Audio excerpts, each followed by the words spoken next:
તો પ્રધાનમંત્રી નરેન્દ્ર મોદી આવતીકાલે અમદાવાદ મેટ્રો ટ્રેનને ખુલ્લી મૂકશે। 40 કિલોમીટરના અંતરમાં બનાવવામાં આવેલી મેટ્રો ટ્રેનના પ્રથમ ચરણમાં નાગરિકો હવે જઈ શકશે। અમદાવાદના વસ્ત્રાલથી એપ્રલ પાર્ક સુધીના 6 કિલોમીટરના રૂટ પર મેટ્રો ટ્રેનને પ્રધાનમંત્રી લીલી ઝંડી આપીને શુભારંભ કરાવશે।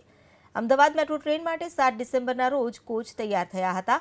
29 ડિસેમ્બરના રોજ મુન્દ્રા ખાતે આવ્યા, ત્યારબાદ 1 જાન્યુઆરીએ અમદાવાદ પહોંચ્યા, જે બાદ આવતીકાલથી વસ્ત્રાલથી એપ્રલ પાર્ક સુધી મેટ્રો ટ્રેન દોડતી થઈ જશે। જો કે 2019ના અંત સુધીમાં અમદાવાદના 40 કિલોમીટર પર રૂટ પર મેટ્રો ટ્રેન દોડતી થઈ જશે।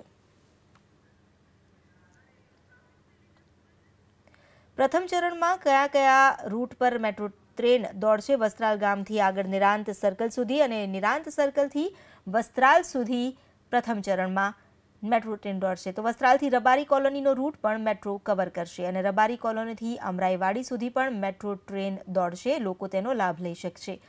અમરાઈવાડીથી એપ્રલ પાર્ક જશે મેટ્રો અને એપ્રલ પાર્કથી કાંકરિયા સુધીનો પણ રૂટ તૈયાર થઈ ચૂક્યો છે। પ્રથમ ચરણમાં આ સ્થાનો પર મેટ્રો દોડશે। કાંકરિયાથી કાલુપુર રેલવે સ્ટેશન પણ જશે મેટ્રો, જેથી કાલુપુર રેલવે સ્ટેશનથી જતા મુસાફરોને પણ રાહત રહેશે। તો ત્યાંથી ઘીકાંટા અને ઘીકાંટાથી શાહપુરનો રૂટ પણ પ્રથમ ચરણમાં તૈયાર થઈ ગયો છે। શાહપુરથી સરદાર પટેલ સ્ટેડિયમ સુધી મેટ્રો ટ્રેન દોડશે અને સરદાર પટેલ સ્ટેડિયમથી કોમર્સ 6 રસ્તા સુધી મેટ્રો ટ્રેનનો રૂટ રહેશે।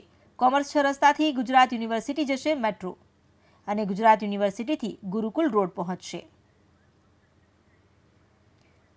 તો ગુરુકુલ રોડથી દૂરદર્શન કેન્દ્ર સુધીનો પણ રૂટ પ્રથમ ચરણમાં તૈયાર થશે।